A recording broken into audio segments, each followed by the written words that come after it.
What is going on, everybody? Diamond Talk is back here with another episode on DSM Media. My name is Jeremy Horwath, and I got none other than the man, Dylan Davis. How you doing, man? What's going on, man? I'm not George. No, you're not George. I got some big shoes to fill today for my man George Ryder stepping in. Who the hell knows where he is? Denver, Colorado, something. He's at a Rockies game right now. He's at a Rockies game right now. The Phillies are in the middle of a September playoff push, and George Ryder is at a Colorado Rockies game. You fraud. I hope you're watching. Can you believe it? I mean, that's the only thing I'd expect out of George right now. Being his co-host for however long I have now, that is such a George Ryder move right there. And the fact, I've known the kid for over a year now, and the fact that you already see that, Jeremy, you're a smart kid because I had to learn the hard way. No, it's going to be all good, though. George stepping down for a show. He'll be fine. Maybe we'll replace him with Dylan. You know what I mean? No, but so much is going on for the Phillies right now. We're 3 games back out of this division. We're going to be going over all of that, going over Bryce Harper's amazing season, going over all of that. Show what the Phillies actually have to do to make the playoffs and what the Braves also have to do.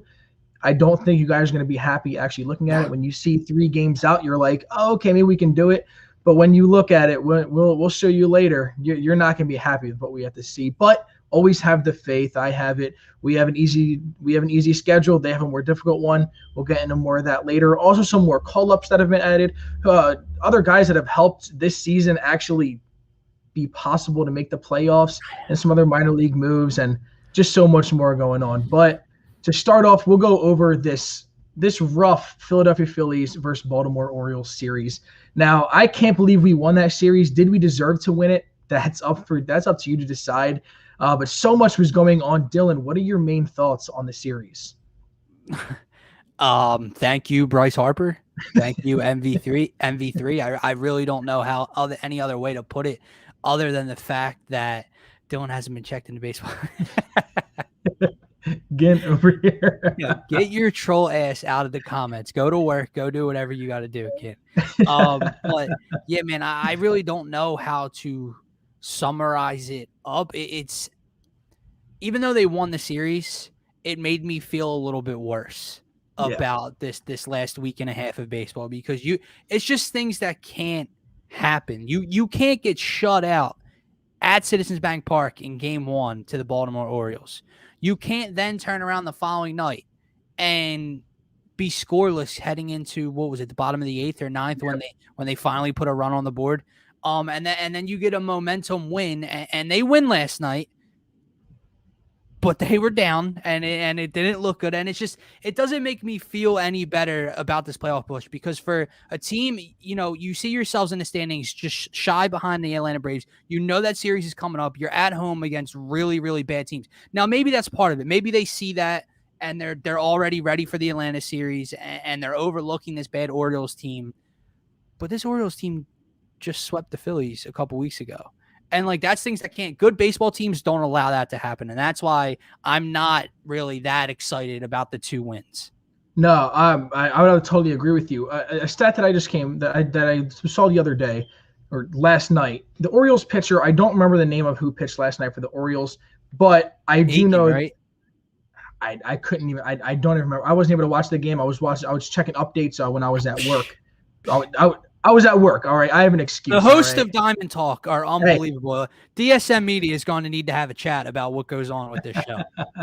Hey, I checked up on everything, but do you know what his ERA was heading into that game? I believe it was over 7. It was a 6.94. Right there. A 6.94, and we struggled to hit off of him. Now, what's going to happen that if we somehow miraculously make the playoffs, right, and then we go up against Corbin Burns in Milwaukee, or we go up against Brandon Woodruff or Freddie Peralta, that is the fact that we're struggling to score runs against these low-tier guys, low tier. But that is kind of the Phillies' way. It's the Philly way. It's an all Phillies underperform against pitchers with a 19 ERA, and then they go out and they did in Milwaukee in Game 1 a couple weeks ago, and rock Brandon Woodruff and get him out of the game by the 3rd or 4th inning. It's what they do, dude. So who the hell knows how it'll shape up come playoff time. The only other thing I can tell you how I'm feeling about that Baltimore series is it was your last and final wake up call for the end of the season. I've said it on my shows multiple times throughout this summer. They've had so many momentum moments, walk off wins, 7-0 deficits that they overcome, et cetera, et cetera. And it's like, okay, this should be the moment they realize they got to put a run together. And then they get swept by the Diamondbacks. Then they have a momentum moment and they lose 2-3 in Pittsburgh, right? So this is the last one. You get a walk-off win in game 2. Bryce Harper throws a dude out the plate in the top of the 8th last night, gives you the lead. You hang on to win last night. That's it. I know it's a lot to ask, and I know we're probably going to get to it, but I'm at the point where you have to take all 4 from Pittsburgh. From that momentum moment, you have to take all 4. And I completely agree to that. Just that has been the Phillies' struggle all year is they get the momentum. They get a momentum win, like you've been saying, and then they make nothing out of it. And it's really frustrating being a Phillies fan. And hopefully this, just like you're saying, it's the last time.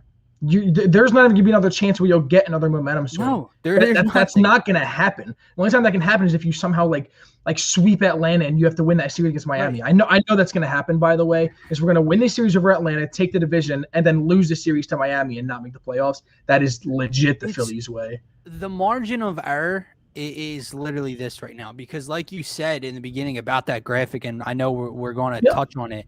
I'll pull it up right now. I'll pull it up right now. Feel how you felt, dude. It's like you see 3 out, and you know you still get 3 against Atlanta. So you're like, okay, there's double-digit games left. There's plenty of time. Yeah. But when you look at this and you have to see what happens here for the Phillies to win this division, it's not easy. If Atlanta finishes 6-6, 500 the rest of the way, which isn't going to happen, by the way, the Phillies have to go 9-1 to win the division. That's a problem, dude. So while 3 games out with 10 left, you play Atlanta 3 times, you're right there. You're not as close as we would like to think. So the margin of error is really slim. I know it's a lot to ask to, win 6 in a row. And then you have to, it would even be more than that because then you go to Atlanta, right? So you win 2 in a row versus Baltimore. I'm asking you to sweep Pittsburgh. That's 6. Then I'm asking you to go win the Atlanta series, right? That sounds and then win the Marlins series. It sounds damn near impossible, right? But it's what has to happen, Jeremy. It's the point. It's the bed they've made, right? It's all the blown saves. It's the underperformance by offense. It's Joe Girardi's mistakes. It's Aaron Nola performance. It's everything. So it's the bed you've made, and let's see if they can overcome it. What I think is insane looking at this graphic is we can go 10-0. That's 4 games against Pittsburgh, which that's the only likely thing that happened. A sweep over Atlanta and a sweep over, God, the Marlins. Who knows?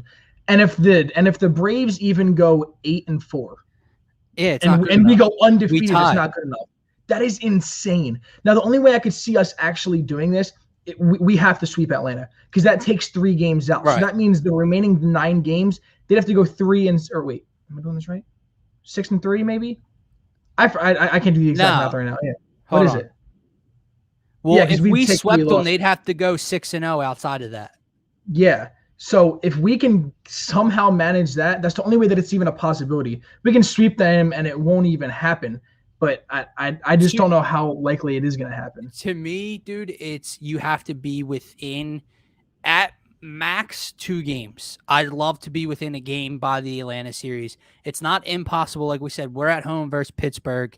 You have to take care of business. You have to win all 4. I know it's not easy to win 6 games in a row. I don't care if it's 116 loss team or whatever the hell this team is at right now, but Atlanta's in San Diego, and while they're really out of a playoff run right now, I think they're 6 games or 7 games out of the wild card. A little bit out of the way. They're still, high-powered offense. It's on the West. Atlanta has to travel across the country to the West Coast, play those late games. That's 4 games, right? So let's say the Phillies can sweep the Pirates and Atlanta splits 2-2 with the Padres. There's your chance, right? There it is.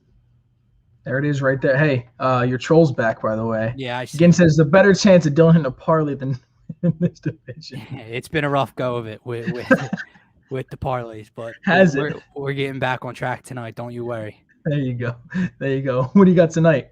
I haven't done anything yet, but if you're a Jersey folk like myself, PointsBet has been offering a shit ton of $20 risk-free same game parlays. Listen, so just to put some, I don't know, context behind Gin's comment, and I'm not lying to you. I will send you my bet slips after this. Since week 1 of NFL football Sunday, I have lost 13 parlays by one leg. Oh my God. By one leg. I'm not effing around. I have the proof, and I'm not talking like just little things. I'm talking for winning thousands of, not losing $1,000. It's only been like $20-$25 when I do it, but winning would have won thousands of dollars. Actually, your co-host here, George Ryder, me and him put in the same parlay for Giants Washington last Thursday. We hit 6 of 7 legs. We missed an Antonio Gibson touchdown, anytime touchdown score. It would have won $1,140. Wow! And we missed that. We were not too happy over here. I know this has nothing to do with the Phillies pennant run. No, that's all right. But I had to put some context behind my piss poor parlay selections. Hey, something else about George. That man is really into gambling that I didn't notice for. So a couple of weeks ago, we went to a game. It was a game we lost in extra innings. It was against the. Those are fun, aren't they? I forget. We lost. So Ian Kennedy let up a couple homers in the 9th. Remember that game? I know what you're talking about. Yeah. I forget who we were playing. Oh man. All I know is that. It was the first Colorado. game of the NFL season. It was Colorado. It was Colorado. It was the first game of the NFL season, so we were watching the Cowboys-Buccaneers games on our phone because we were like, this is a shit show. So we have the game up on all of our phones, and we went to the game. And every time, so he had a bet on like Antonio Brown scoring a touchdown. He had a bet on Gronk. So in the middle of the game, he just got jump up and scream, Gronk! So I just won $50. He's a nut.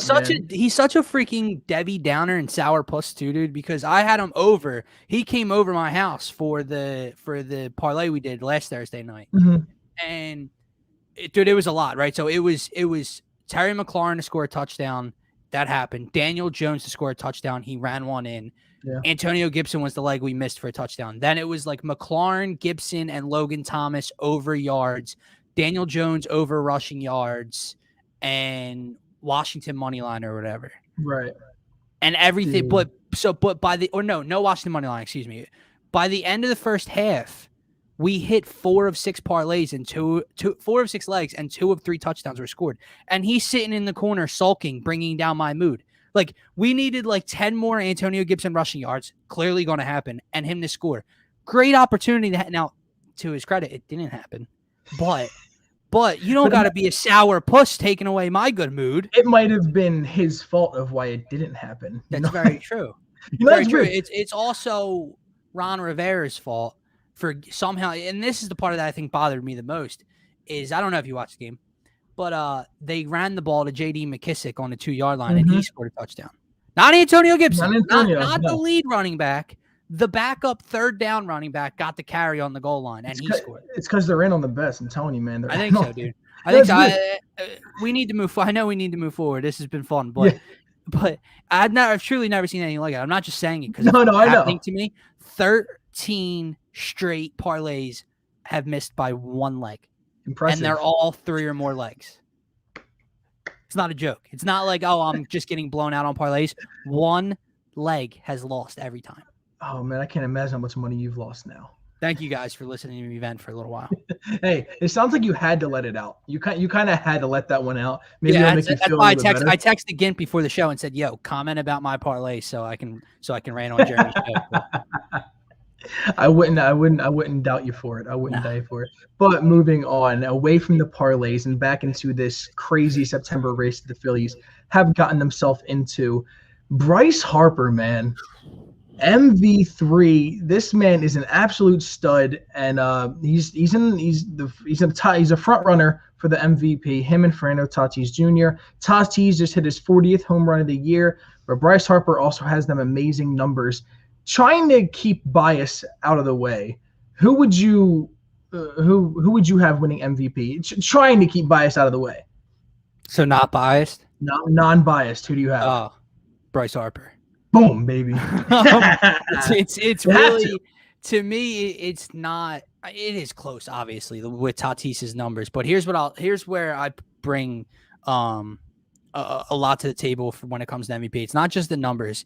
It's, what you bring to your team. Is your team in the playoffs? Are you making a playoff push? And the fact that San Diego has been the worst team in baseball since the All-Star break, Mhm. and Bryce Harper has done nothing but win games and propel the Phillies to keep them in the hunt. I think that plays a big factor in my mind. Forget it's that's on top of the league leading OPS. That's on top of what now the 33, 34 home runs, the 90 plus walks, the whatever, throwing dudes out at home plate, Yep. hustling around the bases, scoring the game winning runs. He does everything. His numbers are astronomical. Yeah, he's got less home runs and RBIs than Tatis. That's not the only part of baseball, and his are No. high as well. And like I said, the fact that one dude is elevating his team at the moment and the other has the worst record in baseball since like June or July. Yeah. So since the All-Star break, the Padres have had the worst record in the NL. The worst record in the NL since the All-Star NL, break. excuse me, not the major league. I'm not. It might even be the majors. I just know that you get the point. Yeah, 100%. Especially for a team in San Diego that people had high expectations for. I would assume I did myself with that offense and how you saw them compete with the Dodgers last year. I think a lot of people thought it was going to be the Padres and the Dodgers fighting for the West. It's not. And not only are they not going to win their division by a large margin, they're like 6-7 games out of the second wild card spot now. And like I said, with the Phillies competing for the division and being ahead of San Diego for that wild card spot, I think that factors into where votes should be placed. Yeah, I would actually totally agree to that too. And something else too. I don't know if you saw it. I'm sure you did. But Fernando Tatis and Manny Machado, did you see their argument in the dugout? Mm-hmm. That was terrible. Terrible. It's a bad look. I mean, I get it. It happens a lot in sports. It happens a lot in basketball. It happens a lot in football on the sidelines. So it's like, I guess just because it doesn't happen in baseball as often, it's put under that microscope a little bit more. Yeah. But that's just total frustration setting in. And again, listen, man, not the character or that can really factor into MVP. Yeah. But when Bryce Harper, the Phillies are struggling, I don't see Bryce Harper bumping heads, screaming at his teammates in the dugout. Imagine him yelling at JT, imagine him and JT going back and forth. That doesn't happen because he is more of a leader. Right. Bryce Harper's a leader. I get it. Tatis is still young. I mean, I can't imagine Bryce Harper at 22 years old trying to lead this Phillies team. It'd be just throwing helmets at pitchers and throwing punches and.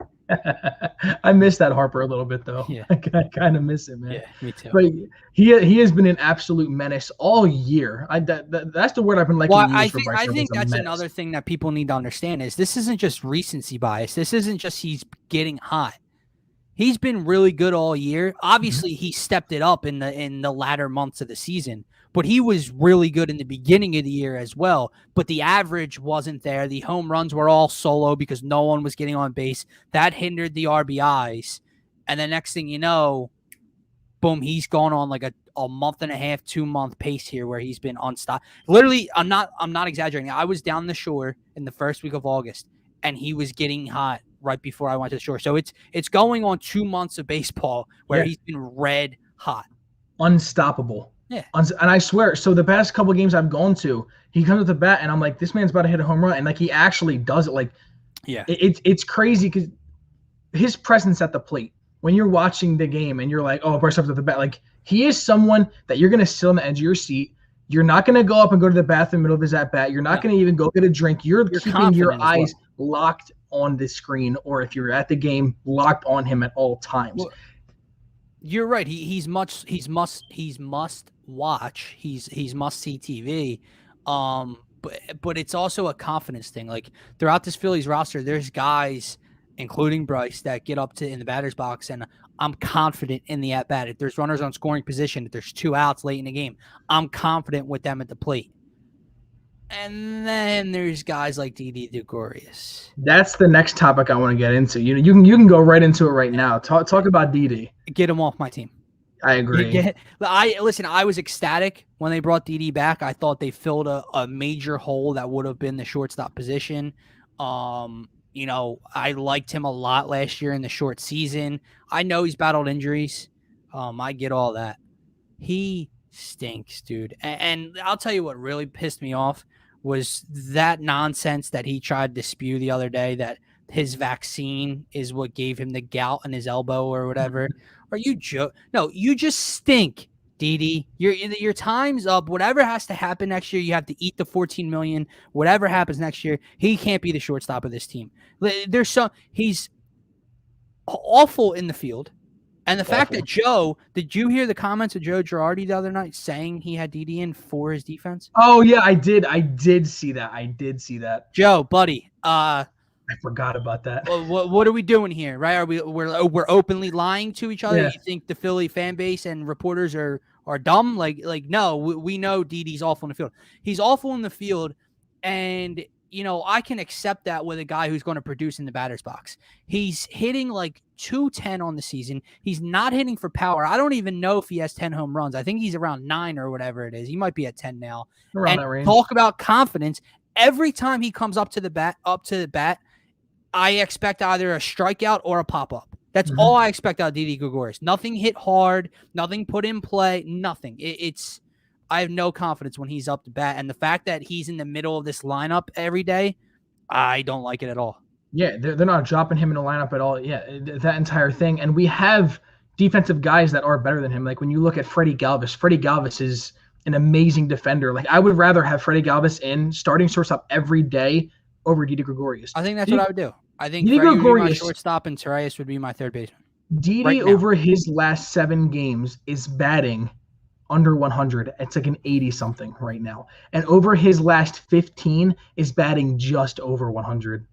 It is absolutely nuts. Didi he's not a good player. I was with you. I loved the signing. I loved that he was going to be a part of this team for a couple more years. And I didn't think it was too bad of a contract. The way he's playing now, I'd be fine with cutting him. I will eat the 14 mil. I don't care about any of that. If you're not good in the field, you're not being a consistent hitter or even an average type of hitter. What are you good for on this team? I don't mean to say it in that way, but you know what? No. He's not the same player he was in New York. This isn't 2017 absolute stud. He's nothing like that anymore, and we have to stop treating him like he is. All the Yankees fans miss him and everything. We need to stop taking that into account. Stop thinking like, hey, when he was in the Yankees, he was really good. Yeah, he was really good. He's not that player anymore. He went on a nice 60-game streak in that little shortened season. Yeah, he did whatever. But right now, he's not a good player. He needs to be taken off the field. He's not doing anything right. Legit, he's doing nothing right. So if he needs to turn around. He doesn't have the chance to turn around anymore. Joe Girardi needs to take him out, fix something, find a way to get him off the field. Someone else I want to talk about, Matt Vierling. He's one of the guys that I love that we brought up, and I don't know how he hits the ball amazing. Can he play third base, by the way? I don't know. I've seen him in left, and I've seen him at first. I don't know. At first, he's pretty on decent. the hot corner. Now, I did see him snag a line drive at first base last night. In a very important spot. Maybe he can. But I feel like that's very different. I'm going to go out. I'm going to say no. But I have no idea, to be honest with you. But the last thing I'll say about Didi Gregorius, Jesus God, I can't speak today, is the fact that it's not that he's just doing nothing, Jeremy. He's a detriment. Yeah. He's actually becoming a negative. He is a detriment in the field, and when you're not producing in the batter's box, you just become an overall negative to this team. And that's why he just can't really be in the lineup anymore.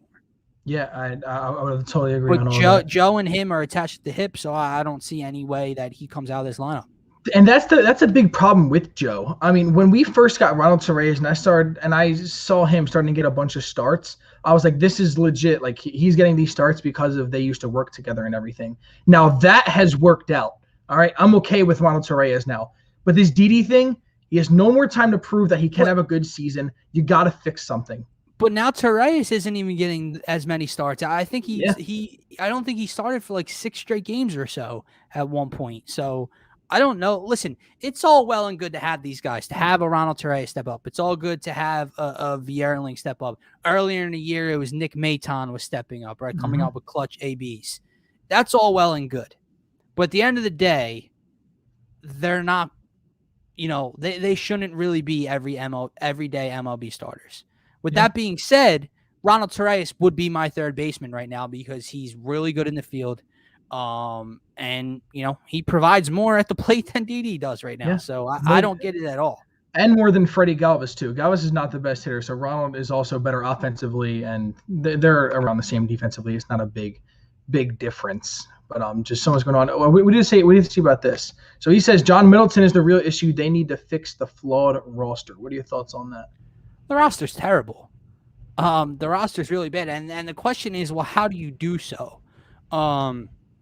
Because to get, you gotta give, right? And if you're trying to get prospects, you gotta give guys for now, right? And the farm, you don't have anything in your farm system to get guys for now. So what do you do? And I know people have said, well, you can move Wheeler.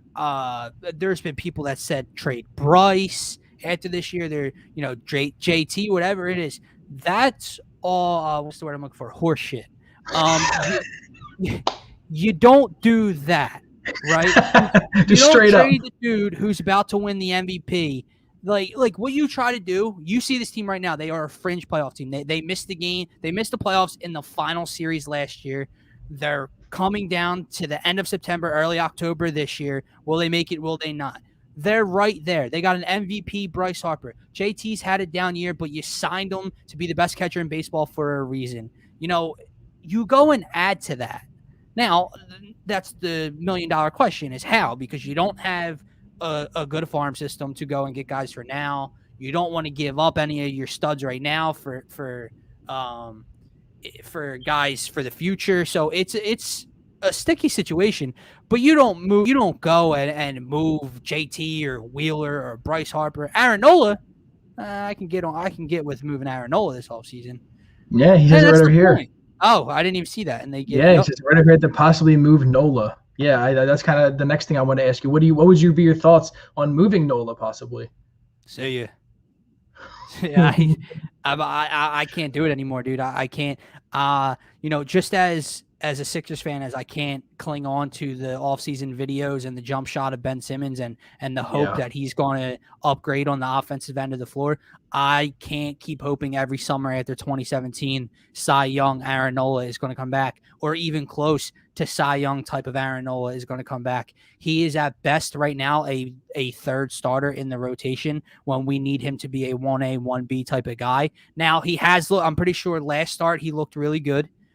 He's happens all the time with him. Right. He's at home on the bump tonight against Pittsburgh. He's got to show up. But if this season, if they don't make the playoffs, you can point your finger at Aaron Nola and say he's a contributor as to why they didn't. And, we could probably get decent value back for Aaron Nola. So that's a guy I'm interested in moving. Let me throw you this one. Reese. Now, we've clearly missed him over the last month or so since he's been out. He looked much better at the plate this year, but he's one of those guys that's not the top tier in this roster, and he can probably bring you back some sort of value. I have been on trading Rhys Hoskins for years now. I have never been a Rhys Hoskins guy, and I've always gotten a lot of hate for that. He's had his moments. He went on a streak where he went 0 for 33 this year, I believe it was. Yeah, he did. And then he'll come over and hit 5 home runs in 3 games. Okay. Just like how we're saying the inconsistency with Aaron Nola, that's what happens with Rhys Hoskins. But in my eyes, he's even worse. Okay. Rhys Hoskins, I love his hot streaks. Hot streaks are fantastic. And his numbers at the end of this season, like right now, his numbers look pretty good. Like, wow, he has 27 homers, and he was out this amount of time. Yeah, well, he hit over half them home runs in a solid 2 weeks. And the rest of the year, he was dog shit. Absolute dog shit. I've never been a huge Rhys Hoskins fan. I've gotten hate for it, and I've explained myself a million times for it. I've been wanting to get Rhys Hoskins since his value was at the highest peak because I knew that this was going to happen. I want Rhys gone. Do I love him as a player? Yeah, like I would love, but his value is still decently high right now. And we can get a decent back for him. There's so much hype going around his name. Rhys Hoskins, if he was still playing right now, we'd be in the playoffs. I don't agree with that. I don't think Rhys Hoskins would have changed much at this point, honestly. I mean, what are kind of your thoughts on that? Do you think Rhys Hoskins would be – do you think he would get us to the playoffs? Do you think we'd be one game behind if Rhys Hoskins was still playing. No, it's not happening. No. Well, it's hard to say because he was playing very well before his injury. For 2 weeks, though. He came back mid-injury, hit like 2 or 3 home runs in 2 games, and then got re-injured. He did leave it all out on the field, even in the field. But I'm right with you. There's a few things I want to say. You mentioned hot streaks, and they are great, like you said. Hot streaks are great for guys like a Bryce Harper, for the superstars. You know why? Because their hot streaks are hot, and then when they're not hot, they're still good ball players. Rhys Hoskins has either hot streaks or 33 straight, at bats without getting on base. That's the problem there. Jason mentioned Boehm at the end of this, and he's kind of been forgotten as this playoff push has been. He's still a guy that you would hope is a part of the future for this Phillies team, right? Has to be. And he says, and I don't agree with moving Didi to third. Didi's got to be out of here. And if he can't play shortstop, he probably can't play third base in this league. I don't. God, no. But the Boehm, the first base thing, right? But Boehm, if he can get that side of things down at first base in the field, that's a big part of the future. And then this is my final point on how to kind of fix things, right? We can talk about who you can trade and try to get some pieces back and who's a free agent and blah, blah, blah. None of it matters if the owner is not willing to dig into his pockets.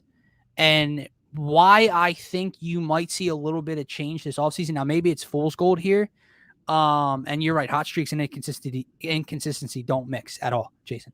Why I think you see a little bit of change in terms of the money being spent is because you brought in Dombrowski for a reason. Mm-hmm. Now, everyone kind of got upset at Dombrowski because, he's this guy who likes to come in and chase chips. And we had a chance at the trade deadline and he didn't do enough, they would say, right? But I think Dombrowski probably came in. He just got in the building. He's looking at this roster. He's looking where they're at in the standings.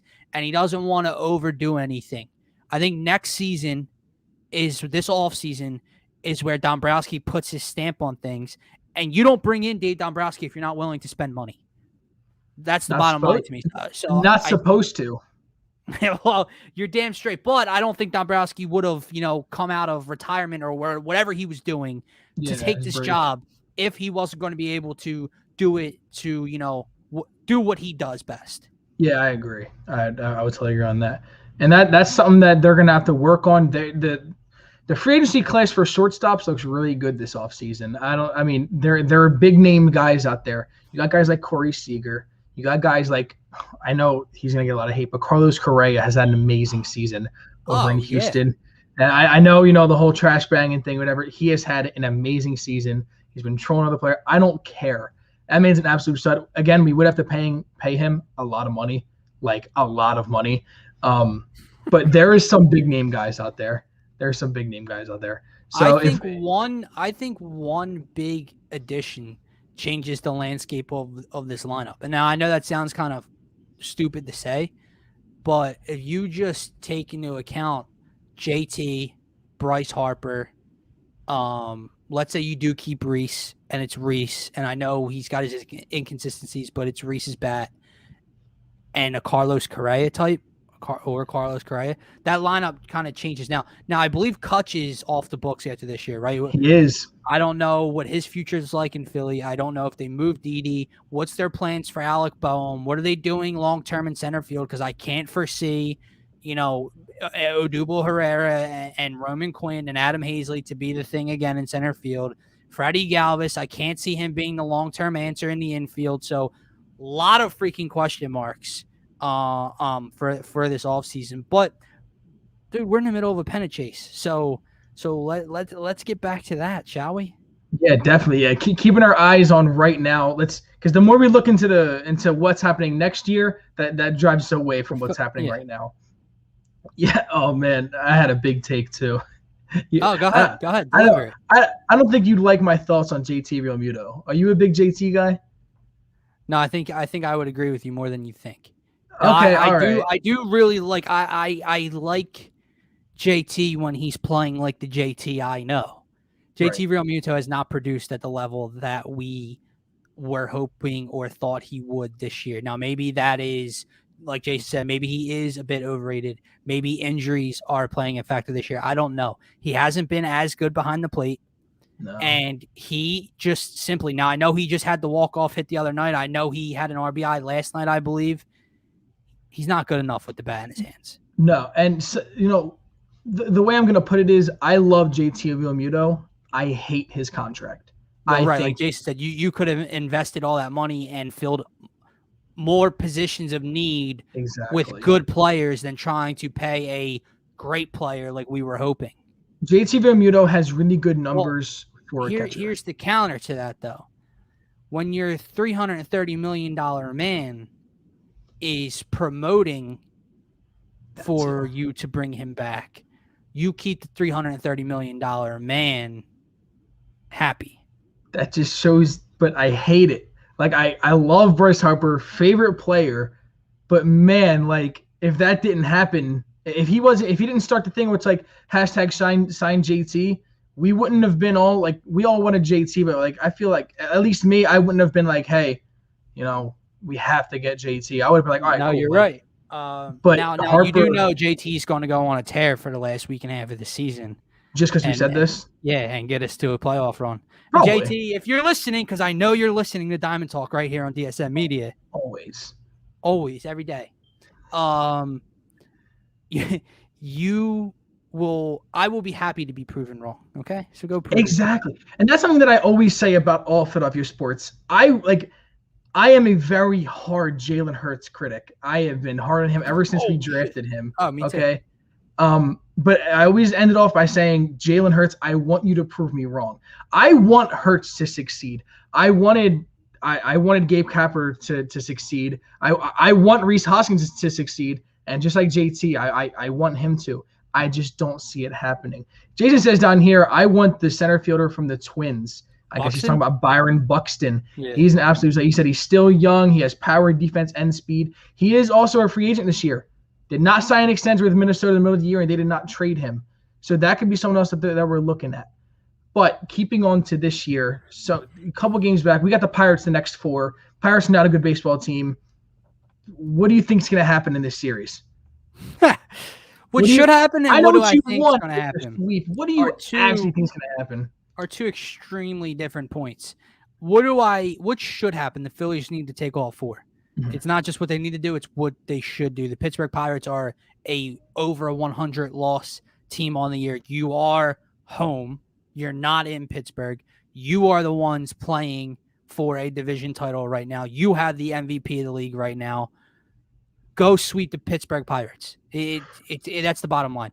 What's going to happen? I'll be generous. I can definitely foresee 2-2. I'm going to say 3-1. Okay. Would you be upset with that? Yes, because I okay, I like it. Because I think that I think at that point you're probably still at least 3 games behind Atlanta. Because even if Atlanta drops 1, you're right back at 3 where you are. I think you need to be in that 1-2 range behind Atlanta by the time that series comes around. Aaron Nola is on the bump tonight. If we lose tonight, are you out? Yeah. You're out entirely. I'm out. What if the Braves also lose? Okay, right. There's the counter argument. Right. Here's the issue with that, though. The Braves have lost a couple games where the Phillies have lost in the same night. The Braves are not a good baseball team, by the way. We're not, and neither are the Braves. They're not a good team. They are an infuriating team because I look at that lineup, and that lineup packs a punch. And I remember I was watching the Braves versus the Yankees, I want to say, when it was on ESPN. Okay.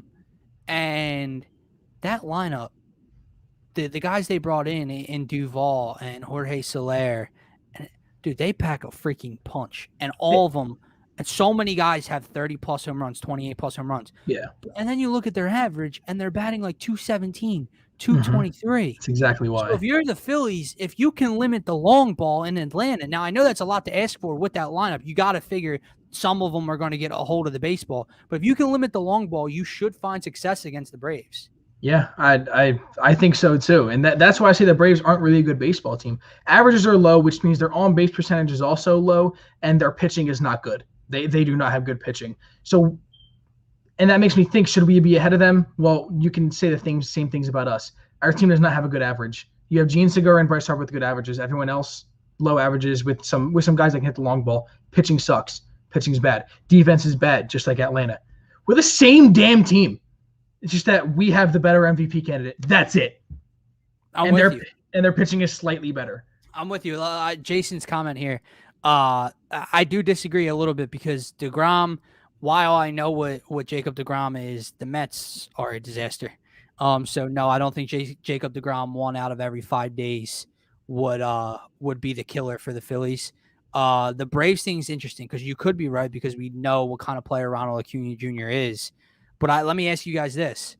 If he doesn't go down, do you think the Braves are in panic mode to go and bring in guys that are producing right now with all those homers in Soler and Duvall and Jock? And you think they go out and get all those guys still, or you think they're kind of the same team they were in the beginning of the season? That's a really good question. And I don't really know if I really even have an answer for that because we don't really know. Being smart, yes, they probably should still go out and get those at least similar guys. They probably couldn't have gotten everyone that they got now because Jock Peterson wouldn't be playing as much and Duvall wouldn't be playing as much because they got these guys because Acuna was hurt. You're right. Acuna would have performed better than them, right. At least in my eyes. So I think they'd be at least really close. I don't think it would have been a huge difference because Acuna is that much of a difference maker. And they also got, it's either is it Max Fried that's hurt right now, or is it the other young guy? No, it's the other one. What's his name? Yeah, man? I think Fried's available. Yeah, it's the other young starter that they have that is injured right now, and he's even better than Fried. He's their ace. I can't remember his name. He's a young stud, came out at the same time as Fried, but he's also out for the rest of the year. That would have been a big difference maker. I'm drawing a blank, bro. There's a guy. He's really good. Like he's a really good starter. And he's a guy. Hold on. I gotta look it up right now. Oh my gosh. No, but he's an absolute stud. And if your ace is still on, you say your ace is still pitching, and Acuna is back. That makes a huge difference. I don't think the moves. Is it Ian Anderson? No, it's not. No, it's not Ian Anderson either. Gosh, it's killing me. It's killing me. Oh my god, what are you talking about, bro? Dude, there's a guy out there. I know you ain't talking about Charlie Morton. No, I'm not talking about Morton. Soroka, Mike Soroka, man. I was struggling. Soroka is out for the rest of the year. Wow. You're right. And he's been out since like the All-Star break. So that would help them a lot too. Man, that was bugging me. That was really bugging me. I would have not been able to go the rest of the show without knowing that. So what do you think happens versus Pittsburgh? What do I think is going to happen? I think we're going to win the next 3 and then lose the last one just so our hopes really put the icing on the cake, huh? Yeah, they're really going to be like, hey, we still kind of have a chance, and I'm going to make you guys all shake the entire time. It's been happening all year. One thing I'll say about myself, though, is I've never been out on the Phillies fully yet. I've never said I'm completely out. George said it one time, and then in the beginning of a Phillies game, and then we won at the end, and he texted me back and was like, all right, I'm fully in. I'm like, George. I've done the same Get shit. out of here. When I say I'm out, they're on my freaking arm, dude. Okay, like I'm never out. Okay, yeah. But they just I try not to let myself do it. I try for the reasons that we're going through right now. For what you just said, they're gonna drag this along all the way till October 2nd or 3rd or whenever the hell the season ends. The 3rd. And they're gonna let you down about October 1st or 2nd. And that's what they're going to do. It's in their DNA. It's in their blood. I hope I'm wrong because I really want a Red October. I need the Red October. I've said this a lot. I've said this many times. Baseball is different to me. And for everyone that says, oh, well, who cares if the Phillies make the playoffs because they're not going anywhere? That may be true. And I know what the LA Dodgers are. To say that the Phillies would beat the Dodgers in a series probably ain't true. But baseball isn't basketball, right? Basketball in a 7-game series, for the most part, outside of Atlanta and the Philadelphia 76ers, the better team wins the 7-game series. Hockey, for the most part, the better team wins a 7-game series. Football is football. It's one and done, right? We don't understand that. Baseball is a series, but it's completely different to me because you limit your staff to the best 3 or 4 starters you got. It's a momentum sport. When you're hot, you're freaking hot, right? So it's different. The Giants have been so good all year long. The Phillies head into a series versus San Francisco Giants, and Bryce Harper is playing MVP baseball still, and JT Realmuto is walking games off, and Zach Wheeler's an ace. You cannot tell me with a straight face that you know the Phillies will lose that series. I'm not saying you can say they'll win, but you cannot say they'll lose. They're what, 5-2 versus the Milwaukee Brewers on the year? Yeah, something like that. Not tell me they will not beat the Milwaukee Brewers. The Dodgers are the outlier. They're so damn loaded and good. I could probably tell you they're not winning that series. But you never know when you get to the dance in baseball. And that's all I want to see. That's whether it's the play-in wild card, whatever the case may be. Get me there, and I'll take my chances with Zach Wheeler and Bryce Harper. I agree. That's amazing. That was a great little thing you got going. That was great. Yeah. I'm fired up, man. You are fired up, man. It's going on tonight, 7:05 tonight. Nola's on the bump. I actually bought tickets 30 minutes before the game to go to the game tonight. Or before the show. Dude, guess how much I just paid for tickets? $5 tickets. Yeah. $5 and just up in like the nosebleeds. Wait, time out. You're not even going to be there, bro. This game's getting rained out 100%. No. It's the rain stops at 6. Really? It is downpouring where I'm at right now, and it's not supposed to stop. Dude, don't play with me, because when I looked at the weather earlier, it said it was going to stop at 6. No. Because it just stopped. It does. Yeah, wow. It just stopped raining where I'm at too. So where I'm at, I got 60% at 6, nothing from 7 to 9, and 30% at 10. You found a sweet spot there, I think. That's the only reason why I bought the tickets. Oh, Philadelphia, 50% at 7, nothing at 8, 9, or 10. So you might find yourself in a delay. Don't know. Don't know. Tough go of it. But $5, dude, you can't beat that. You can't beat it. Like there's no point. And you're also lucky that you're not 21 yet. I will tell you that, because you go to a Phillies game, when you're 21, you're going to drink inside the stadium. I don't care what you say. You're like, nah, I don't feel like spending money. You're drinking inside the stadium because the Phillies make you drink. And literally a beer is $13 to $15 depending on what you get. So nuts. Have fun with that. Enjoy being underage. Gonna stop at Wawa before and get myself a nice hoagie, and so I don't have to pay for an $8 hot dog. $8 hot dog, $22 Chicky and Pete crab fries. No, what makes me drink? I'll be drinking tonight. I'll be drinking tonight because I gotta watch the Phillies try to squeak out a win versus a dreadful team, and I have to watch the Carolina Panthers and the Houston Texans play a football game tonight. Why ever the hell this was a thing? These primetime games so far this year have been great. Oh, you think they've been terrible? I think they've been great. Look, the games have been good, but the actual teams that have been in it. Like the Giants Washington. Giants Washington, that's a shit show. But the game ended up being pretty dramatic. The game was still good, but the teams were like, okay, we're gonna watch 2 teams that are just not gonna make playoffs. It's gonna be good. Ravens Raiders. Football. Yeah, okay. That game was drunk. Yeah. That game was drunker than I'm going to be tonight, and that's like saying a lot. Or how about that Chiefs Ravens game? Exactly. And the opener, the Cowboys Bucks was a high scoring good game too. Right. Yeah, Houston's going to get their asses kicked tonight. The only good thing is I have CMC in my fantasy league, so hopefully he not in DSM fantasy league, in another league. That's what I actually want to ask you. How you doing in DSM fantasy league so far? What's your record? I'm 2-0. I actually beat the man I'm stepping in for today last week. Georgia took down George Ryder last week. I cannot wait to face him. We have 2 games this year. We have 2 Diamond Talk games this year.